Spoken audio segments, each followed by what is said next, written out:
Baik, kita lanjutkan dengan penjelasan tentang TPE 2020. Yang pertama adalah bagian ritus pembuka.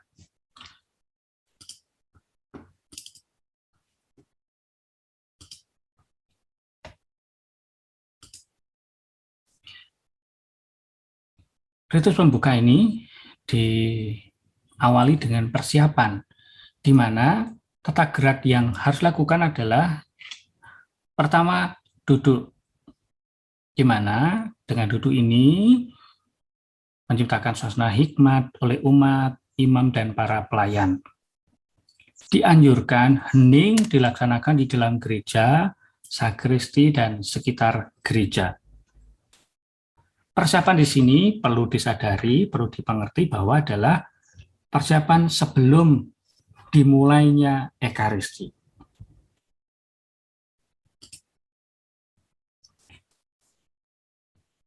Bagian kedua adalah perarakan masuk. Tata gerak umat bagaimana? Yaitu berdiri. Sedangkan untuk para petugas dan imam, misi dan sebagainya, di depan altar apa yang dilakukan yaitu membungkuk atau berlutut jika ada sakramen atau hosti kudus di dalam tabernakel yang ada di pantai imam.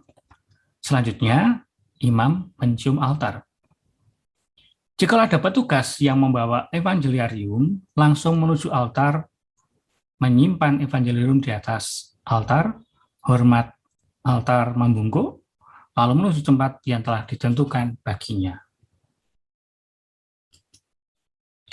Tanda salib dan salam. Tanda salib, kita tetap berdiri dengan umat bersama-sama mengatakan dalam nama Bapa dan Putra dan Roh Kudus dan menjawab amin dengan lantang. Lalu bagian berikutnya adalah salam, di mana umat juga tetap berdiri. Ada 4 salam, 3 untuk imam dan 1 untuk uskup. Salam liturgis atau bukan salam percakapan sehari-hari. Misalnya selamat pagi, selamat sore, selamat siang, dan sebagainya. Di sini umat berseru dan menjawab dengan suara lantang.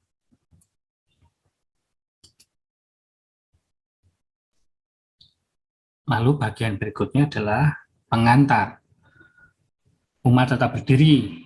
Di sini imam, diakon, atau pelayan lain dapat mengarahkan umat beriman kepada misa yang dirayakan dengan kata-kata yang sangat singkat, bukan homili singkat. Jadi 1-2 kalimat. Berdiri di saat tobat. Ada cara pernyataan tobat, dan setiap cara ada jawaban umat. Setelah ajakan dari imam, hening sejenak baru disambung kemudian. Cara yang pertama, pada kata-kata saya berdosa, saya sungguh berdosa, diucap sambil menebah dada.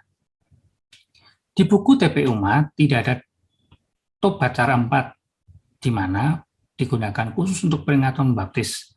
Karena pada bagian ini, umat hanya menjawab amin. Pada hari Minggu, khususnya selama masa Prapaskah, pernyataan tobat nomor 1 hingga 3 dapat diganti dengan pemercikan dengan air suci sebagai peringatan akan baptis. Kalau boleh, sesekali menggunakan arpajesme di misa paroki, seminari, atau komunitas.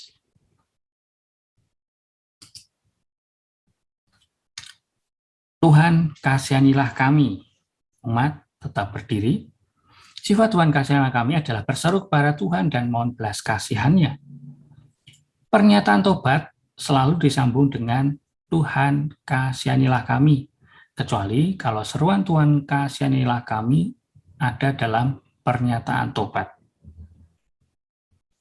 Tuhan kasihanilah kami sering diabaikan oleh beberapa imam, terutama dalam misa harian. Setelah pernyataan tobat cara 1, langsung mendoakan 2 kolekta, tanpa lebih dahulu menyerukan Tuhan kasihanilah kami. Hal ini perlu bagi para imam tentu harus diingat itu kurang benar dan tidak benar. Sesekali gunakan lagu Tuhan Kasihlah Kami yang ada di TPE. Ya, hal ini berarti kita harus belajar bersama supaya menjadi lebih baik. Kemuliaan. Tentu kalau kita memuliakan Tuhan, berdiri, dan di bagian pertama kemuliaan kepada Allah di surga, diangkat oleh imam solis atau kur, bukan bagian imam saja. Teks nada kemuliaan ini tidak boleh diganti dengan teks lain. Ada 5 pola lagu bagian pertama ini, masa Paskah, hari Minggu biasa, hari raya, dan hari pesta Santa Pramaria, hari pesta para rasul. Tentu pola lagu lengkap ada di Graudale Romanum. Doa kolekta, di mana umat tetap berdiri, dan imam mengatakan, marilah kita berdoa, hening sejenak lalu berdoa. Ada 2 penutup, dengan pantaran Tuhan kami, Yesus Kristus, Putramu yang hidup dan berkuasa bersama Dikau dalam persatuan Roh Kudus Allah sepanjang masa. Atau, sebab dialah yang hidup dan berkuasa bersama Dikau dalam persatuan Roh Kudus Allah sepanjang segala masa. Dan umat menjawab amin dengan suara lantang. Itu para saudara yang terkasih, bagian pertama dari Ekaristi, ritus pembuka.